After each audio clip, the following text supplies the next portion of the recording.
Hello friends, welcome to Geeky Banker YouTube channel. So this is digital banking and this is unit 5. So in digital banking total 9 units are there. In module A 6 unit and then B 1 unit, C 1 unit and D 1 unit. So this is internet or online banking. In module A then we will left with POS terminals. Okay, then module A will be finished. Okay, so let's start.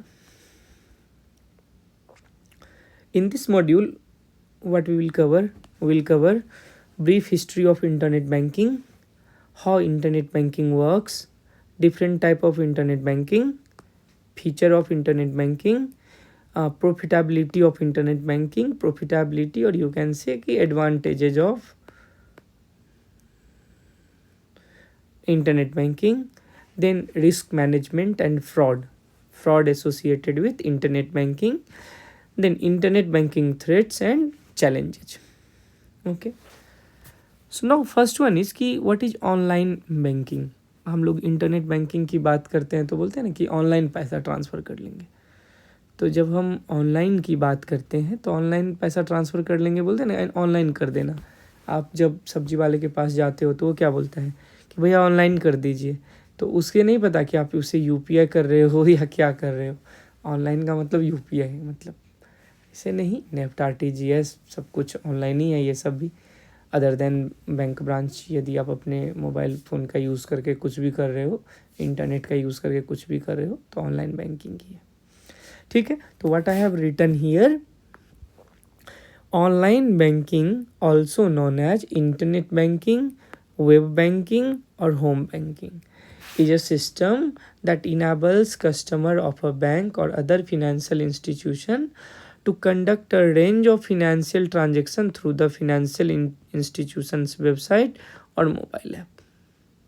ठीक है, मान लीजिए कि आप ए bank join करते हो, ठीक है ना, आप ए बैंक के कस्टमर हैं, तो ए बैंक आपको देता है ना फैसिलिटी कि उसका ऐप होगा, उसका इंटरनेट बैंकिंग होगा. अब ऐप में भी डिफरेंट फैसिलिटीज़ है कि आप यूपीआई कर सकते हो, नेफ्ट कर सकते हो, आरटीजीएस कर सकते हो, आईएमपीएस कर सकते हो. ठीक है, तो यदि आप अपने बैंक के वेबसाइट का यूज़ करके या इंटरनेट बैंकिंग का यूज़ करके या मोबाइल ऐप का यूज़ करके यदि आप ट्रांजैक्शन कर पा रहे हैं, मतलब यदि आपको बैंक ब्रांच जाना नहीं पड़ रहा है, तो दैट इज़ ऑनलाइन बैंकिंग. ठीक है, also known as internet banking, web banking or home banking is a system that enables customer of a bank or other financial institution to conduct a range of financial transactions through the financial institution website or mobile app. ठीक है, next क्या है, history of internet banking क्या है. देखिए, history इसलिए पढ़ते हैं कि कभी कभार ना क्वेश्चन आ सकता है कि who introduced who was the first bank to introduce internet banking in India, ऐसा करके मान लीजिए आपके पास क्वेश्चन जो है वो आ सकता है. तो हिस्ट्री पॉइंट ऑफ व्यू से जो है वो आईसीआईसीआई बैंक जो है, Industrial Credit and Investment Corporation of India was the first bank to introduce internet banking in India in 1998 में आईसीआईसीआई ने सबसे पहले जो है वो मोबाइल बैंकिंग को इंट्रोड्यूस किया था. After ICICI, HDFC and Citibank also introduced internet banking in India इन 1999. तो हिस्ट्री पॉइंट ऑफ व्यू से कि आईसीआईसीआई फर्स्ट बैंक था, 1998 में लाया और इसके पीछे ही HDFC और सिटी बैंक जो है वो इंट्रोड्यूस किया था 1999 में, है ना. नेक्स्ट चलिए, नेक्स्ट क्या है कि eligibility criteria for provide internet banking. देखिए, इसमें मैंने आरआरबी भी लिख रखा है. मैंने ऐसा इसलिए लिख रखा है कि हम सभी को ये पता होना चाहिए कि मान लीजिए कोई भी XYZ बैंक है, यदि वो इंटरनेट बैंकिंग अपने कस्टमर को प्रोवाइड करना चाह रहा है, इंटरनेट बैंकिंग का फैसिलिटी चाह रहा है वो, तो क्या होगा कि उसके पास ना कुछ क्राइटेरिया होगा जो आरबीआई का क्राइटेरिया है. ठीक है, तो ये क्राइटेरिया उसको फुलफ़िल करना पड़ेगा. तो जब मैं अभी आरबीआई का सर्कुलर देख रहा था तो उस सर्कुलर में ना मुझे आरआरबी से रिलेटेड गाइडलाइंस जो है वो क्लियरली देखा, ठीक है। पब्लिक सेक्टर बैंक से रिलेटेड मुझे क्लियरली नहीं मिला।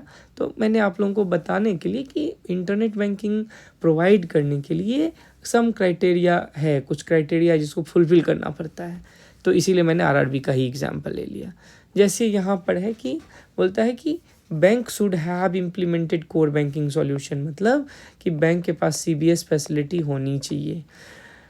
उसके बाद बोला क्या कि बैंक के पास 50 करोड़ का जो है नेटवर्थ अपना जो है वो कैपिटल होना चाहिए बैंक का, ठीक है। क्योंकि आरआरबी में तो ये है ना 50, 30, 35 और 15 है ना, कि ये सेंट्रल गवर्नमेंट का, 35 स्टेट गवर्नमेंट का और 15 जो है वो इसका स्पॉन्सर बैंक का, ठीक है। ऐसा ही है ना।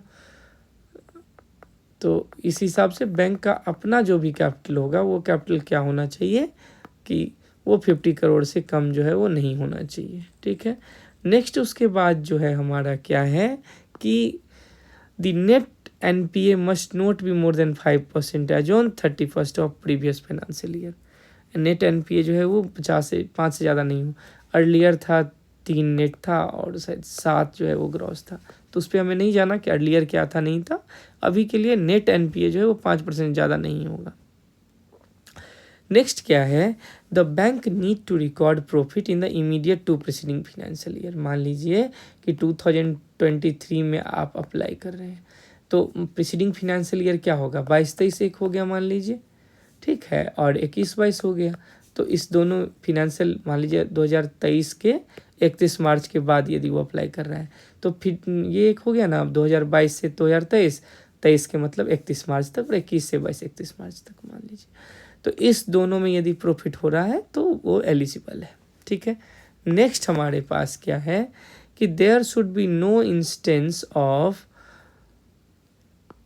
Default in the maintenance of CRR SLR during the immediately preceding financial year. मतलब कि CRR SLR के में डिफॉल्ट नहीं होना चाहिए, ठीक है। The bank should maintain a satisfactory track record of regulatory compliance and there should be no instance of any monetary penalty imposed for violation of RBI guidelines। और एक ये भी होना चाहिए, इसमें कोई ये नहीं टाइमलाइन नहीं दे रखा है कि फ्यूचर में या पास्ट में फ्यूचर में तो नहीं, पास्ट में जो है ऐसा तो नहीं है कि बैंक को मान लीजिए सैक किया गया था, कुछ पेनल्टी लगा था, मॉनेटरी पेनल्टी, तो वो सब भी नहीं होना चाहिए। नहीं तो you will not be able to provide और apply for internet banking, RBI आपको नहीं देगा। उसके बाद है the bank should obtain approval from a CISA qualified independent auditor on the internal control system. CISA auditor की जब भी बात होती है तो IAS ऑडिट हम लोग करवाते हैं हर साल, ठीक है, हर फिनेंशियल ईयर में एक बार कराना पड़ता है। तो इंटरनल कंट्रोल सिस्टम कि आपका जो है वो सब कुछ कंप्लाइड है जो सिस्टम है, तो उसके लिए जो है वो सीसा ऑडिटर से क्लियरेंस लेना होगा, ठीक है। तो ये क्राइटेरिया था। तो पब्लिक सेक्टर बैंक जो है या कोऑपरेटिव बैंक के लिए भी कुछ ऐसा ही क्राइटेरिया होगा। कहने का ये मतलब है कि इंटरनेट बैंकिंग कोई जो बैंक है वो प्रोवाइड करेगा या नहीं, तो इसके लिए जो है सो ये क्राइटेरिया है, दीज आर द क्राइटेरिया, ठीक है। नेक्स्ट देखिए, नेक्स्ट हमारा क्या है कि हाउ इंटरनेट बैंकिंग वर्क, ठीक है। देखिए कैसे काम करता है।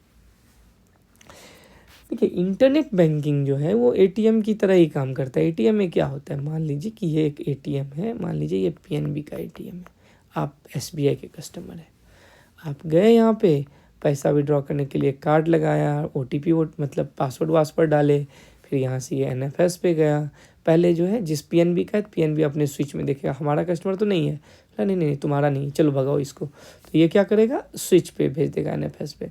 NFS बोलेगा अच्छा ठीक है, कार्ड ये इंटर किया है, 4 डिजिट से पता चल जाता है ना, कार्ड में जो आपके हैं 12 डिजिट में से शुरू का जो 4 डिजिट होता है वो बैंक को ही, बैंक के बिन का नंबर होता है एक्चुअल में वो, तो बिन से पहचान लेते हैं कि ये बिन कौन बैंक मेंटेन कर रहा है। तो फिर वो क्या करेगा वहाँ से भेज देगा कि अरे इस बैंक का है तो उस बैंक पे भेजो, फिर उस बैंक के स्विच पे जाएगा, फिर वहाँ से वो डेटाबेस हिट करता है ना कि ये आदमी जो ये कार्ड नंबर लेके आया है इसके अगेंस्ट में जो पासवर्ड डाल रहा है वो सही डाल रहा है कि नहीं, ठीक है। तो इसी तरह इसमें भी इंटरनेट बैंकिंग में भी सेम होता है कि जब मान लीजिए कि आप ब्राउज़र ओपन करके, यही ना होता है कि आप जो है वो ब्राउज़र ओपन करके कुछ डालते हैं, यूज़र आईडी पासवर्ड, ठीक है। तो यूज़र आईडी जनरली आपका CIF ही होता है, ठीक है, कस्टमर इंफॉर्मेशन फाइल बोलते हैं इसे, ठीक है। तो वहाँ पे मान लीजिए होता है, फिर यहाँ पे जाके आपका क्रेडेंशियल चेक करेगा डेटाबेस में, यदि है तो थ्रू कर देगा कि और मेनू एक्सेस करिए, नहीं तो बाहर कर देगा। तो है क्या कि internet banking server in front of CVS here internet banking programs are hosted which can be accessed by customer in their PC mobile phones using web browser, ठीक है। इसमें तो कुछ है नहीं कि मान लीजिए एक अपना सर्वर होता है जहाँ पे इंटरनेट बैंकिंग का एप्लीकेशन चलता रहता है, और वो जो है मान लीजिए चल रहा है यदि सक्सेसफुली, तो कस्टमर देन कैन यूज़, ठीक है। Customer has to apply for internet banking then it is activated by bank. अब ये भी बोल रहा है इसमें कि मान लीजिए बाय डिफ़ॉल्ट आपको नहीं मिलेगा यदि आप इंटरनेट बैंकिंग चाह रहे हैं, तो एक जनरली ना AOF जो होता है, अकाउंट ओपनिंग फॉर्म जो होता है, तो उसी में लिखा रहता है, एक चेक बॉक्स रहेगा कि mobile banking, internet banking, ATM cards सही सही लगा दीजिए तो आपको मिल जाएगा। अब जब बनाते हैं ना, मान लीजिए जब आज हम ऑन बोर्ड हुए हैं, शुरुआत में वो क्या करता है, जिस दिन आप ऑन बोर्ड होते हो तो आपको कुछ कम देगा, कम लिमिट देगा, या फिर आप बेनिफिशियरी किसी को ऐड करोगे तो विदिन 24 आवर जो है वो कम जो है वो लिमिट जो है वो पूरा लिमिट यूज़ नहीं करना देगा, मतलब हो सकता है 50K या 20K 25K कुछ ऐसा पे लिमिट कर देगा। अब क्या दी banks provide ID and password from login. On login, attempt the internet banking server verifies its database for the login detail and then permits login if those match, ठीक है कि पहले करेगा। User ID is usually being customer information file. User ID जो यहाँ पे होता है CIF हम लोग बोलते हैं, ठीक है ना। तो कस्टमर इन्फॉर्मेशन फाइल होता है, कस्टमर इन्फॉर्मेशन फाइल नंबर बोलते हैं इसको, and password along with OTP is used.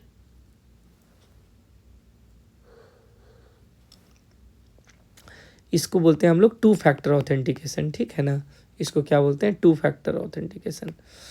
एक तो आपका यूज़र ID प्लस पासवर्ड का कम्बिनेशन है, और एक उसमें से एक्स्ट्रा आप OTP वाला लेते हैं, ठीक है।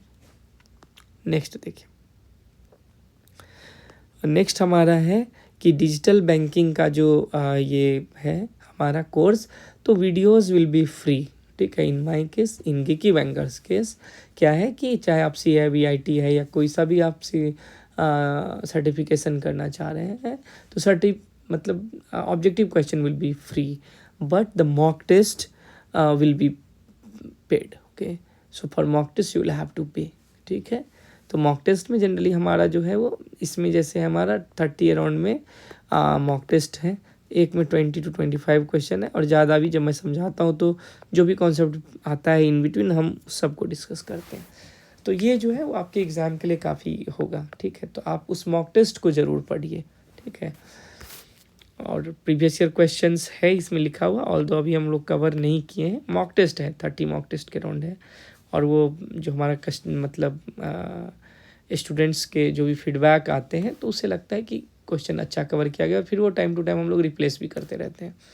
और आप वहाँ पे PDF भी देख सकते हो, कम टाइम में रिवाइज करना है तो यू कैन व्यू PDF, ठीक है।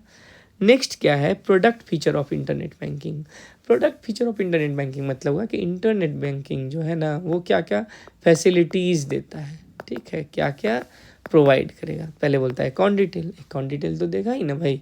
आप मान लीजिए कि इंटरनेट बैंकिंग लिए हुए हैं तो मिनिमम क्या दिखा सकता है, आपका अकाउंट डिटेल कि उसमें क्या क्या है, उसमें आपका नॉमिनी कौन है, ठीक है, सब कुछ दिखाएगा। आपने क्या क्या अवेल किया है, क्या क्या नहीं अवेल किया है, वो सब दिखाएगा इसमें अकाउंट डिटेल में। तो मतलब कि हम लोग मोबाइल बैंकिंग के थ्रू वो सारा कुछ देख सकते हैं। रिमिटांसेज एंड फंड ट्रांसफ़र, ये भी सही है कि रिमिटांस में आपको पैसा रिसीव करने में, फंड ट्रांसफ़र मतलब बाहर फंड भेजने में, दोनों में ये हेल्प करता है।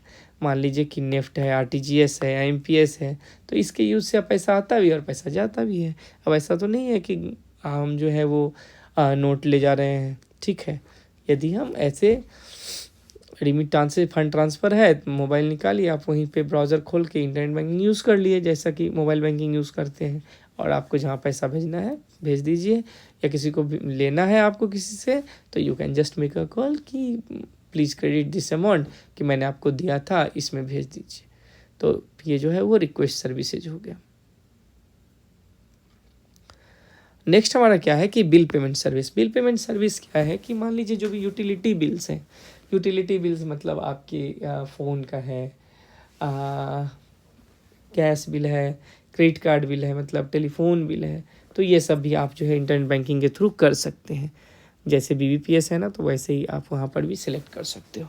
इन्वेस्टमेंट थ्रू इंटरनेट बैंकिंग, तो ये भी सही है कि मान लीजिए किसी को टाइम डिपॉजिट ओपन करवाया है, मतलब एक टर्म डिपॉजिट TDR अकाउंट है, उसको पता है कि मेरा सैलरी आए और 5,000 जो है वो अपने आप जो कट करके RD अकाउंट जो हम खोले हुए हैं उसमें चले जाए, तो ये भी है।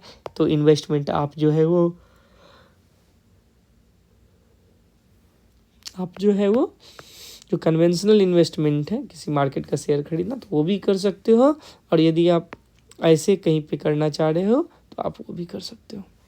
नेक्स्ट क्या है, रिचार्जिंग प्रीपेड फ़ोन और DTH one can recharge mobile, ये तो मैं पहले भी बोला हूँ। शॉपिंग भी करते हैं, E-कॉमर्स का सपोर्ट होता है तो वो भी कर सकते हो। नेक्स्ट क्या है कि टाइप ऑफ इंटरनेट बैंकिंग। देखिए इंटरनेट बैंकिंग जो है वो दो टाइप का है, पहला है retail banking and second one is corporate banking. So retail banking is for home and corporate banking is for home. So retail banking is for normal general customer, ये है हमारा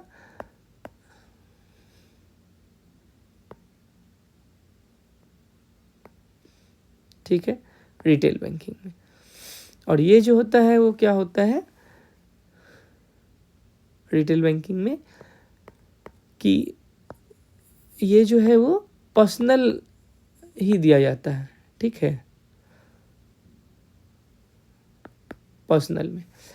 और कॉर्पोरेट बैंकिंग क्या है, कॉर्पोरेट बैंकिंग जो है वो क्या है कि ये जो है वो दिया जाता है करेंट अकाउंट होल्डर को, ठीक है, ये दिया जाता है करेंट अकाउंट होल्डर को, ठीक है, कॉर्पोरेट बैंकिंग। और रिटेल क्या है कि रिटेल दिया जाएगा जो इंडिविजुअल कैपेसिटी में है, जो पर्सनल कैपेसिटी में कुछ कर रहा है तो उसको रिटेल देंगे। और कॉर्पोरेट किसको देंगे कि जो मान लीजिए बिजनेस खोल के बैठा हुआ है उसको कॉर्पोरेट देंगे। फिर दोनों में जो आपको जो लिमिट है, लिमिट का भी डिफरेंस होता है, और भी बहुत कुछ होता है। आजकल तो जैसे दूसरे बैंक्स में क्या हो रहा है कि 20 पोटेंशियल लोगों के ऊपर एक मैनेजर बिठा दिया है, ठीक है, आपको कुछ भी होगा तो आपके पर्सनल मैनेजर ये हैं तो you will call your personal manager for everything, ठीक है। तो कॉर्पोरेट बैंकिंग में भी यही है कि कुछ लिमिट उमिट बढ़ा दिया, कुछ फैसिलिटीज़ बढ़ा दिया, ठीक है, मेकर चेकर वाला भी कॉन्सेप्ट उसमें होता है। तो ये है कॉर्पोरेट बैंकिंग रिटेल बैंकिंग में अंतर। अब रिटेल बैंकिंग क्या है कि retail internet banking is issue to customer who are individuals. Retail banking जो है issue to customer who are individual. और कॉर्पोरेट बैंकिंग क्या है कि corporate internet banking is issue to customer that are non individual like proprietorship, private limited company, public limited company and trust and HUF Hindu undivided family etc। Next हमारा क्या है कि profitability of internet banking. तो profitability क्या है, एक तो है cost saving, cross selling, customer retention. अब कॉस्ट सेविंग का क्या मतलब, आप जनरल आप ऐसे समझिए कि एक बैंक में मान लीजिए आप 200 रुपया या 500 रुपया, 2000 या 2 लाख या 2 करोड़ आप विड्रॉ करने जाते हो, तो वहाँ पे एक ह्यूमन बैठा हुआ है जिसका सैलरी है, प्रीमाइसेस रेंट पे उठाए हुए हैं उसका है, लाइट बिजली का खर्चा है, तो वहाँ पर ट्रांजेक्शन निकालोगे ना वो बहुत महंगा है। जबकि हम यदि ऑनलाइन करते हैं, UPI से करते हैं, इंटरनेट बैंकिंग का यूज़ करके करेंगे तो कॉस्ट सेविंग यूज़ है, कुछ पैसा में ट्रांजेक्शन आएगा, बस कॉस्ट यदि जोड़ेंगे 1-2 पैसा करके कुछ ऐसा आएगा। क्रॉस सेलिंग भी जो है वो आसान हो गया है। क्रॉस सेलिंग क्या है कि आजकल बैंक में ना ये बैंक इंश्योरेंस करने लग गए हैं, ठीक है, आप जो है वो गवर्नमेंट का भी जो है वो सोशल सिक्योरिटी स्कीम्स जो भी है, APY है, JJBY है, तो हम लोग जीवन ज्योति बीमा योजना ये सब भी ओपन करते हैं। और साथ ही साथ बैंक क्या करेगा तो अपना ही म्यूचुअल फंड भी निकाल लिया है, म्यूचुअल फंड बेचेगा, ठीक है, उसके बाद आपको एक्सीडेंटल क्लेम बेचता है, तो बहुत तरीके का चीज़। तो क्रॉस सेलिंग जो है वो यही है, अदर देन बैंक प्रोडक्ट जो है जो भी आप सेल करते हो तो that is cross selling. Next क्या है कस्टमर रिटेंशन। कस्टमर रिटेंशन देखिए ये बहुत ब्रॉड टर्म है वैसे तो, कस्टमर रिटेंशन क्या है कि मान लीजिए किसी कस्टमर को कौन सा प्रोडक्ट चाहिए और कब चाहिए। अब मान लीजिए कि जैसे दीपावली आता है, तो दीपावली में आप देखेंगे ना कि जनरली कार लोन का ना इंटरेस्ट कम हो जाता है, कार लोन का इंटरेस्ट जो देखेंगे वो कम हो जाएगा। दुर्गा पूजा जैसे मान लीजिए आया, तो उस टाइम में आप देखेंगे कि क्लोथिंग के ऊपर कुछ दे देंगे, ठीक है। आप क्लोथिंग के लिए कोई लोन नहीं निकालते, मैं ऐसे ही बोल रहा हूँ। तो कस्टमर रिटेंशन मतलब कि हर कस्टमर को हम कस्टमाइज जो है वो सर्विस दे रहे हैं, तो दैट इज कस्टमर रिटेंशन। तो इसलिए कस्टमर रिटेंशन भी अच्छा है। Risk management and fraud in internet banking. तो risk management and fraud in internet banking क्या सब है, एक बार टर्म देख लेते हैं। जैसे हमारा पहला टर्म है फिशिंग। तो फिशिंग क्या है कि is when attackers send malicious email design to take people into falling for a scam, typically the interest is to be get users to reveal information. Phishing का यही एक ही मतलब होता है कि आपसे छुप करके जो है बात करेगा, ऑनलाइन ही कुछ भेज देगा और बस आप एक बार क्लिक किए और आप गए, ठीक है। या आपसे बोलेगा कि आपका जो एटीएम है, यदि आपने जामतारा सीरियल देखा होगा वेब सीरीज़, तो उसमें है ना कि बोलेगा अरे आपका ना एटीएम कार्ड ब्लॉक हो गया है, आपको तो सैलरी ही नहीं मिलेगा इस बार, कुछ ऐसा बोलेगा, आपका जो है पेन कार्ड जो है वो लिंक नहीं हुआ है, कुछ भी ऐसा बोल देंगे। तो फिशिंग क्या है कि वो क्या करता है कि यहाँ जहाँ पर अटैकर्स जो है मैलिशियस ईमेल्स साइन करते हैं, design to trick people into falling for a scam, कुछ स्कैम कर रहे हैं तो पहले वो आपको अपने स्कीम में लाएंगे, ठीक है, और देन दे विल आपके साथ फ्रॉड करेंगे। ये फिशिंग है। स्पीयर फिशिंग में बस एक ही है कि जब हम फिशिंग करते हैं ना, तो किसी एक पर्टिकुलर पर्सन को हम नहीं कर रहे हैं, ठीक है। स्पीयर फिशिंग में लेकिन क्या होता है कि यहाँ पे हमारा टारगेट जो है वो पहले से डिसाइड रहता है कि स्पेसिफिक इंडिविजुअल्स होता है या ऑर्गेनाइजेशन होता है, ठीक है। Spear phishing is a type of phishing attack that targets specific individual और organisations, typically through malicious emails. The goal of spear phishing is to steal sensitive information such as login credential और infect the target device with malware, ठीक है। तो spear fishing का मतलब है जहाँ पे टारगेट डिसाइडेड होता है, ठीक है। और हम लोग क्या करते हैं, हम लोग नहीं, ये स्पीयर फिशिंग वाले लोग क्या करेंगे कि उस सेंसिटिव इन्फॉर्मेशन को चुराते हैं, एज लॉगिन क्रेडेंशियल, अपना क्रेडेंशियल यूज़ करें और देन उसको जहाँ पर भी वो है उसको इन्फेक्ट करेगा। नाउ हमारा जो है वो है ब्रांड स्पूफिंग। देखिए ब्रांड स्पूफिंग का क्या मतलब होता है। ब्रांड स्पूफिंग का ये मतलब हुआ कि मान लीजिए कि एडिडास है, चलिए नेटफ्लिक्स है, एग्जाम बुक में भी यही था। मान लीजिए नेटफ्लिक्स है, तो हम NET नहीं लिख के डबल T लिख देंगे, लोगों को लगेगा अरे ये तो नेटफ्लिक्स ही है, ठीक है। और फिर उसका फिर करेंगे, एक बार कस्टमर फंस जाएगा कोई SMS देने से या कुछ ऐसा करने से, उसको बस आप उसको लूटते रहिए। तो ब्रांड स्पूफिंग मतलब क्या होता है कि मान लीजिए जो कोई हमारा ना, जो मान लीजिए एस्टैब्लिश्ड ब्रांड है, उस ब्रांड का ना एक फर्जी वेबसाइट तैयार करना, लगेगा नाम सही है, एडिडास जैसे है तो ADD के बदले सिंगल D कर देगा, DI है तो E कर देगा, कुछ भी कर देगा, ठीक है। तो ये सब आता है ब्रांड स्पूफिंग में, ब्रांड को बर्बाद करना, उस ब्रांड का कुछ और करना, ठीक है। जैसे कोई मान लीजिए ऐसा ब्रांड है जो पहले से बहुत फेमस है, तो हम बस फर्जी वेबसाइट बना लेंगे, उसके डोमेन नेम में कुछ चेंज वेंज करके बस पोस्ट कर देना है, ठीक है। अब क्या है स्पूफिंग, क्या है, देखिए स्पूफिंग क्या है कि when someone or something pretends to be something else in an attempt to game, मतलब कि स्पूफिंग इसका सबसे अच्छा एग्जांपल है कि एक मान लीजिए एक कस्टमर है, ठीक है, उधर लड़का एक जामतारा में बैठा हुआ है जो बोलता है कि हम ब्रांच मैनेजर बोल रहे हैं, बस यही है। ब्रांच मैनेजर बोले तो आप लोग अरे ये तो सही है, इसको बताते हैं कि करंट बैलेंस क्या है नहीं है, तो वो अपना हो सकता है वहाँ पे उसे एक ऑप्शन मिल जाए कुछ करने का, spoofing. Again reminder for all of you कि डिजिटल बैंकिंग का वीडियोस तो फ्री है, ठीक है, आप जो है वो इस ऐप को डाउनलोड करिए, ठीक है। और ये जो मॉक टेस्ट है ना, ये मॉक टेस्ट बहुत ही इंपॉर्टेंट है, ठीक है, अच्छे नंबर लाने के लिए, कि यदि आप इसके गो थ्रू इसको करते हैं तो आराम से अच्छे नंबर आ जाएंगे। तो so you go just download geeky banker app, ठीक है। और for any issue you can call any time on WhatsApp number, ठीक है। Next, how to deal with the internet threats and challenges, ठीक है, इंटरनेट थ्रेट। सो नेक्स्ट है how to deal with internet threats and challenges, ठीक है।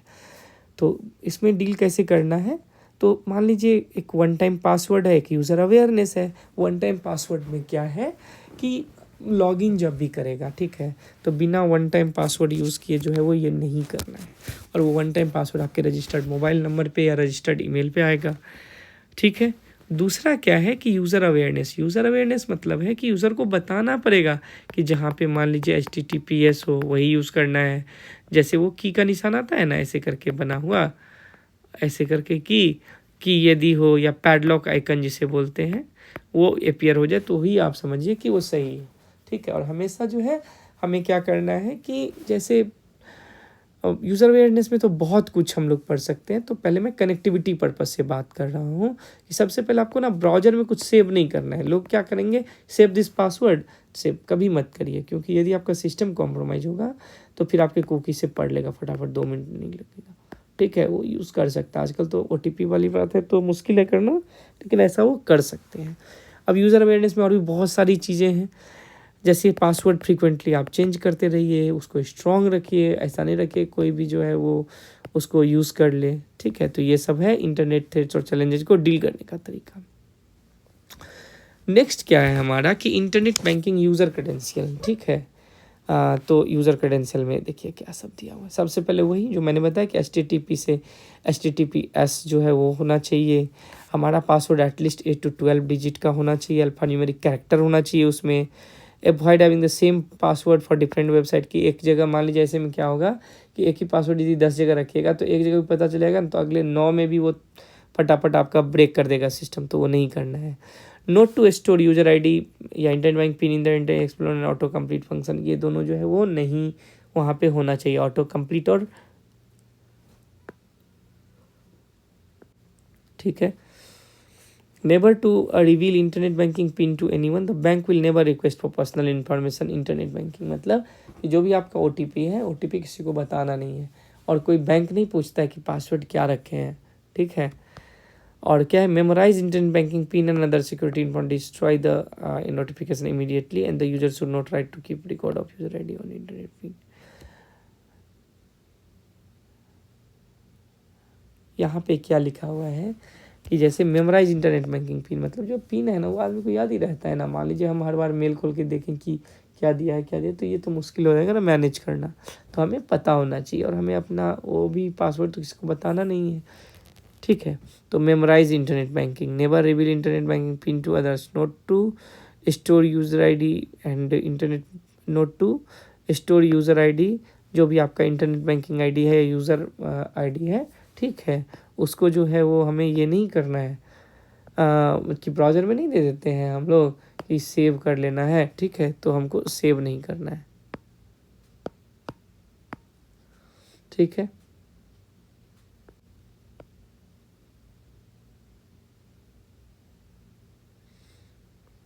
ठीक है, next क्या है कि हम लोग अभी जो है वो क्या पढ़ रहे हैं, इंटरनेट बैंकिंग यूज़र क्रेडेंशियल से रिलेटेड कि क्या क्या हमें प्रिकॉशन रखना चाहिए। तो इन अपना पिन नहीं बताएंगे, मेमोराइज करके रखेंगे, ब्राउज़र में सेव नहीं करेंगे। अब क्या कि not to use easy to remember date, मतलब कोई आदमी जैसे क्या करेगा ना, अपना नाम है मान लीजिए ABC, तो ABC@123 कर देगा, या 321 कर देगा, या 54321 कर देगा, ऐसा कुछ कर देगा। तो वैसा नहीं करना है, मतलब ऐसा कुछ रखना है जो आदमी प्रिडिक्ट ना कर पाए, ठीक है। Change the inter banking pin periodically, एक ये भी बहुत बड़ा कंसर्न है कि इंटरनेट बैंकिंग का जो आपका पासवर्ड है ना उसको चेंज करते रहिए, ठीक है। इफ़ कस्टमर लूज हीज और हर मोबाइल फ़ोन और चेंजेज मोबाइल फ़ोन नंबर, इसी would inform the banking pin immediately. एक ये भी आता है कि मान लीजिए किसी का नंबर गुम हो गया, खो गया, तो जब भी वो मान लीजिए नया बदलता है, गुम जब होगा तो सिम के साथ ही जाएगा ना, ऐसा तो नहीं है मोबाइल गुम हो जाएगा सिम आपकी जेब में रह जाएगा, नहीं। यदि लगाया है तो उसके साथ भी जा सकता है। तो आप जहाँ जहाँ भी आपका अकाउंट है, जहाँ पे भी आप फिनेंशियल एक्टिविटी करते हैं, तो वहाँ पे उसको बंद करना पड़ेगा, ठीक है। तो ये हमारा जो है वो 5th चैप्टर था, इंटरनेट और ऑनलाइन बैंकिंग। मुझे जो भी लगा मैंने कवर किया इसमें, ठीक है। अब मैं ऑब्जेक्टिव टाइप क्वेश्चन के लिए इसमें हो सकता है 1-2 वीडियो और डालूंगा एज पर न्यू सिलेबस, ठीक है।